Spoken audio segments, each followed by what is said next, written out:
Hi, it is Jo here, the Crafty Crofter, and today's episode is all about your sewing space. You might have a dedicated area, you might fight for a little bit of space in your home to do some sewing, you might share your sewing space with other people, or you might have somewhere that you have all of your sewing crafts and hobbies all in one place.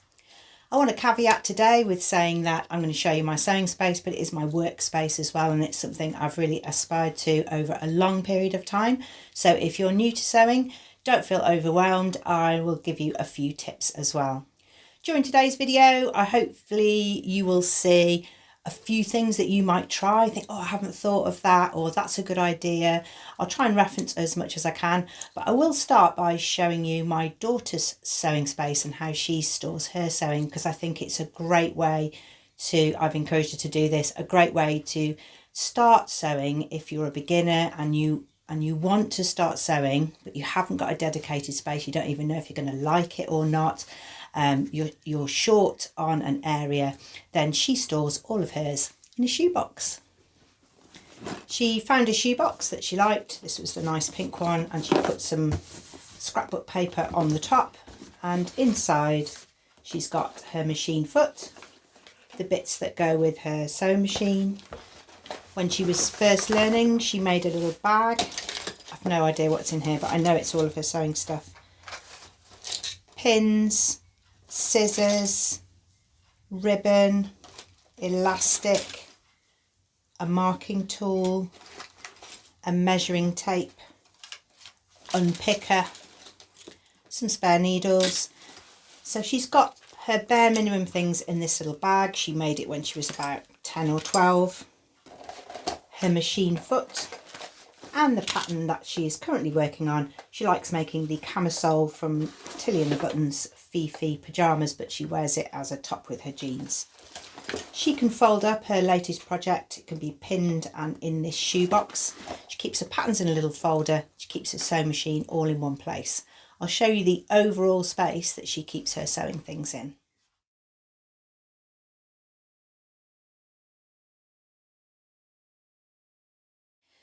So if you're new, that's a really good idea. Start with a shoebox. Don't overbuy, don't overstore things. In today's internet online society, then you can get what you need within a couple of days anyway. So there's not always the need to have everything in your home that you need straight away. For me, I started off with lots of different sewing spaces. So I started off with something similar. Then I had a chest of drawers that I used to keep everything in, and my sewing machine was on the top, but then I couldn't get my knees under it, so I'd move my sewing machine to a table. And that chest of drawers was fine, then it sort of fell apart. And then I had a really lovely sewing space that didn't take up very much room in our old house. It was one cabinet. My neighbour was having a new kitchen, and it was one of their kitchen units, and I said, can I have that unit? And that was my one unit, and I stored everything in it. So I had patterns, fabric, knitting wool, any kind of crafty stuff in there. And then next to it I had a little table. It was a little old vintage wash stand, and that was where I had my sewing machine. The little downside for me there was when I wanted to use an overlocker, which I got later, I sort of had to keep lifting it up onto the table and lifting the sewing machine off. But I had a dedicated space. I could really quickly tidy everything away, all into the cupboards. It had glass doors, so it really encouraged me to keep it tidy, and I could always see what I had. So that was my smaller sewing space. If you use a spare room or the edge of a guest room or something like that, that's a really nice option, because it looks neat and tidy and quite nicely aesthetic. If someone was staying there, it's not like you've got to shift a load of stuff off the bed. So that was my next sewing space. When we moved to the croft where we are now, we have a 3-bedroom house. Our children were bigger. We didn't have a spare room anymore. They wanted their own rooms. So I built the shed that we're in now. It's like a wooden log cabin studio. It has insulation in it, so it's really warm. If I heat it, it stays warm. Everything stays dry. And at first, when we first moved here, we sort of dumped all of the furniture from our old house that didn't fit in our new house. That sort of became my storage. and that was fine for a while. And if my work didn't turn into sewing, then I probably would have kept all of that. But then I decided that if this was going to be my dedicated workspace, I wasn't going to commute to work anymore. I wasn't going to spend money on fuel. I would have more time in my day because I wasn't travelling. Then I used that money to build this dedicated space. I really planned it out. I really thought about it. I thought about, what do I want in here? What do I want to get rid of? It was really cathartic. I got rid of lots and lots of stuff that I'd been saving for ages. Quite a lot of children's craft stuff, which they had then grown out of, and they'd had really great use out of it. And we bagged them up into little kit bags and we took them to the charity shop. And I really thought about who was going to come in here, how I was going to use the space, because I certainly didn't want to fill it with fabric. All of the units are from IKEA. They're called IVAR, IVAR, capital letters. And if you go on IKEA's website, you can use a project planner. So I clicked and dragged the units to where I wanted them. I thought about where I wanted the plugs and the electricity so that my machine wasn't far away from a plug socket. I also planned what was going to go in each cupboard. So I knew, did I want the metal fronted cupboards like these that would have boxes in? Did I want to close the doors and shut off what was in there? So I really thought about what was going to go where in order to choose the right type of cupboard. The best thing about IVAR is you can just build it and block it on. You can extend and add to it. You could choose, it was a sort of mix and match of cupboards, which I didn't have before because I had all kinds of furniture in here. Okay, I know you have requested a little sewing room tour, so here we go. So I start at my back door. This is my morning commute across the gravel and to my studio. It's a wooden shed that's built in our yard. It's insulated, so it's nice and warm inside. It keeps everything dry, and it's really bright and airy as the sun comes round in the afternoon. I keep all of my sewing stuff in here, so there's none in the house. I just keep everything here. When I arrive in the morning, I either turn the light on or adjust for the light. I'm always playing with the light, so I've got a blind here. And this is where I normally sit. So I've got my fabric bin at the bottom, my lingerie fabrics and linings. We've dealt with that before. And in here are my vintage patterns. On top are patterns that are A4 or I've had printed out as PDFs that don't fit into any of my other storage. But they're in those boxes, so I can get a box out and have a little look through and then put the box back without everything sliding down or falling over. Got a bit of an iron burn on the carpet there where I dropped the iron. I've got a box with liquids, manuals, scrap bins, and above is my indie pattern library. It's not all indie, there is a few big four patterns in there, but they're all sorted by company, so I can find a pattern pretty quickly by just pulling out a box, having a little look, and then putting the whole box back. This is my filming area, so I have my overlocker on one side of the table and my sewing machine on the other. I've got a gooseneck clamp on the ceiling and up lighting ceiling to take overhead shots, my tripod and my ring light. I've got another camera grab on the ceiling above my table so that I can show cutting out parts to sew-alongs and learn to sew videos. On the other side of the room, I have my two mannequins. I've got them in different sizes. I've got an ironing board set up here out all of the time, and I have a sample rail of clothes that I wear in my videos. Here I've got the extra shelving in the corner. This is mostly for books and things I don't use so frequently. So I've got a few sewing books there, crochet patterns, knitting patterns, books. And at the bottom, this is where I keep my bags for taking to a social. So I have my Hoover here too, attached to the wall out of the way, and I can keep packing for the social from 1 month to the next. Above these, I have a couple more cupboards. There's a bit of a mixture in these, a little bit more of home storage as such. So in the corner behind the clothes, I have some maintenance stuff. I have my own toolbox and a tin that holds things like batteries and a sewing machine bulb and lights and things to keep the space working. The next cupboard along has some scrapbooking stuff in and some personal family photo albums. Those are all kept in the middle. And then in this next corner, this is my dedicated office space. I have a drop leaf table so I can let it down if I want to. Have a printer, stationery, everything that runs my business. And then in this cupboard, this is my work cupboard, kept separate to my other sewing. I have my tape maker, a Vario tool, a denim box, a curtain notions box, and lots of fabric samples. In the bottom, this is all the fabric and resources for my next video, whether that's a sew along or a learn to sew video. I'm pretty precious about the top. I keep it very empty. It's got the next projects that I'm doing there. And above my desk space is some paper crafting. I used to do this a lot when the children were little, so it's a bit of a hangover of things that I still like to keep. Paper and card and things for collage, etc. On the other wall, this is where the windows and the door was that you first saw. So this lets all the light in. I have a sofa for visitors. Sometimes I host a craft group here as well, which is great. This basket is fantastic. It takes things to the house and from the cabin to the house. Best thing is the view from my sewing table.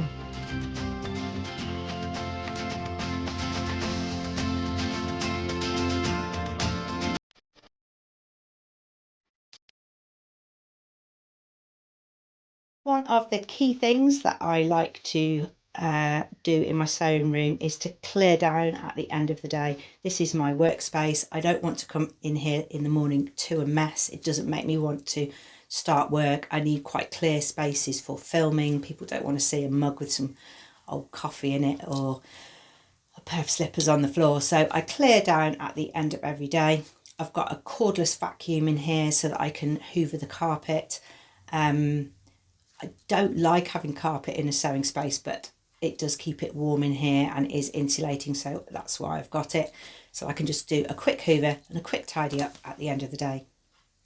I'm going to show you what my sewing room goes from to the end of the day. This video was actually 4 minutes 59 seconds, and that's how long it took me to tidy up my workspace.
Everybody's sewing space is unique to them, so I'm not telling anybody what they need to do or don't need to do, but I hope that today you've seen a few tips and a few things that you might bring into your sewing environment to help you to keep your sojo sewing.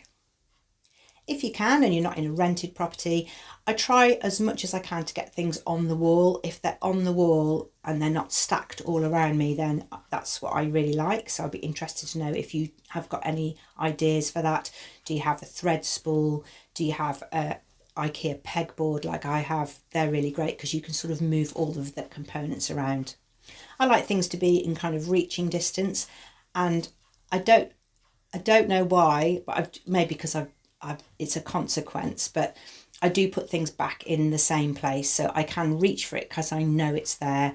And I'm just going to show you my immediate sewing space because you might get a few tips here. So I like to have everything at hand. This little box is the best thing. It's where I can just quickly grab things that I use regularly: a glue pen, a marker, a seam gauge, all those little things that you just need to reach for. You might have them in a mug. I have them in this tray so that I can see where everything is. Keep my screwdriver in here for changing my machine foot as well. I have a tin which is aesthetic, but it does actually hold all of my elastics, so it looks nice in a video, but it's functional. I have this vase. This holds long tools like scissors and my tube turners. Again, it's aesthetic, but it is functional. Here I have all baskets with overlocking thread, moon thread, and smaller overlocking cones and specific threads for specific fabrics. In the drawers, I keep them all in little trays because that stops the whole drawer getting messy, and I can take them out and have a good look, and I can tidy them out too. First one has pins, the second one has marking tools, and this one is a tin in a box. So in my tin are all of my spare needles. I have a lot because I get sent a lot to sew different fabrics. And I also keep my buttonhole foot right at the front so I can just open the drawer, take it out and put it back again easily. This tin holds all of my sewing machine feet, again at a grabbable distance. And this final tin is one for more obscure sewing machine parts, spare parts as a spare overlocker blade and machine bulb and that kind of thing in there too. All of this is really easy to get at. I can just get things and choose things really easily, and it's all in reaching distance of my sewing machine. On the pegboard, I have a little bit more organisation, but I do like to keep below it clear and tidy. I've got a tub at the end for more spiky tools that I don't want to delve my hand into this tray and spike myself. So this one has a few things that stand up, a buttonhole cutter, a serrated wheel, and all that kind of thing, things that are spiky. Here are my needles. This first one is whatever is in my machine. So these are spares, but this one is indicating to me what's on my machine. And my scissors are in easy reach. I like this little pincushion. I was bought this as a Christmas gift, and it's good for putting different needles in and out of the machine if they're not ready to throw away. I've got a hot hammer and measuring tapes here, pins on top, and these little dishes. This is part of the IKEA system. So there is bobbins, bias tape makers, anything for threading elastic like bodkins, safety pins. I keep all of my bobbins in a little tray so that I can just choose a colour. I find magnets really useful, so this is where I just keep a needle if I need to do a tailor's tack, but some people have a big long magnet where they can just keep grabbing things, which is useful. A throwback from my old sewing space are these Kilner jars, because I used to want them to be nice and aesthetic in the cupboard with the clear doors, so I still keep my threads in there because I can see them, but I'm starting to move towards this little compartment storage for small items so that I can find things easily. I love to put things back exactly in the same place so that I can always grab them, so I'm just putting a few things away here. I have a dish here with my clips in. I can easily get my hand in there and select them. I used to have them in a tub, but then I couldn't get my hand in and end up having to tip them out all the time, so this is a little easier. I try and put everything back exactly where I found it so that I can easily grab it again. These don't belong in here, so they'll be going in the basket by the door to go back in my knitting bag in the house. That's what this is for, to take things to the house and back to the cabin. Storage wise, if you are going to get some shelves or change your storage in some way, it's a really good idea to measure the depths or spaces in your cupboard. So when you go and buy a box or a bucket or a basket, it does actually fit the slot to the maximum that it can. You don't want a really deep space with a small storage basket in the bottom, because then you will start to stack things on the top. So getting the right thing that slots into the right place, I would say, is quite key. And the only way you're really going to do that is if you measure. A good example of this is what's behind me. So I already had these white boxes from my old house. They were in that nice kitchen cabinet, but I had all of this spare space at the top. So I wanted to make sure that my scrap bins were see-through so that I could see whether they were getting too full or not. And I took the distance from the top of the box up, and then when I went to go and get 4 scrap buckets, I made sure I maxed out on the space that I had. I didn't have a box that was too big, and then I needed to go and find somewhere else to put it. And it wasn't too shallow, because if your boxes are too shallow, then you start to stack things on the top. This distance between here and here couldn't be any better used in its volume. So these are my scrap boxes, which we'll talk about in another episode. I hope you have enjoyed today's tour, and I've given you a few little nuggets for you to take away to think about in your own sewing room. Maybe you've got things stored in different sized pots and tins. That always makes it a little bit tricky. You might be having something that's really pleasantly aesthetic. You want it to look like a beautiful sewing space, so it's inspirational. Or you may be just like my daughter, or when I first started sewing, you just start with a shoebox or one curver box and you keep everything in there so you can take it out and use it in your home, pack it all away, put the lid on and move it back. Having all of the things and having lots of fabric and lots of haberdashery and things to choose from is a real luxury, but it can cause a lot of headaches for storage. I found it really cathartic to have a really good clear out of lots of my fabric pieces that people had given to me, because when I came into this space I wanted to be all the things that I wanted to sew. If you have thrifted fabrics or fabrics given to you by somebody else, and that was very much part of my sewing life when my children were little and I wasn't working and I didn't have so much money, people used to say, oh, this is from my auntie, she's not sewing anymore, and that kind of thing. My tip here was I would sort it out on the patio outside. So I wouldn't bring it into the house, put it in the sewing room and say I'll sort it out. I was actually quite disciplined about it, and if a bin bag of stuff arrived or a big carrier bag, I would sort it out on the patio. I would take out the things that I wanted and put them in my house, and then anything that I didn't want in my house I put straight in the boot of the car to be recycled or to be given to somebody else, or indeed sometimes it just had to go in the bin if it was something that had mouse holes in it or it wasn't clean or something that I couldn't use. I'd realised that as soon as I brought that kind of thing into the house, it then became partly my problem to store. Whereas if I decided, yes, I've got room for that, yes, I like that, yes, I think I would use that, and put that in my room, it gave it a completely different mindset. I'd really like to know how you sew, where you sew, how you make it work. There's obviously dreams and aspirations, but I really want to know the real life. Where do you sew, and what's your sewing space like? Do leave that in comments because it's really interesting to read, and I think I've probably slightly overlooked that people are joining in from around the world, so it would be really interesting to find out how other people around the world take on their sewing.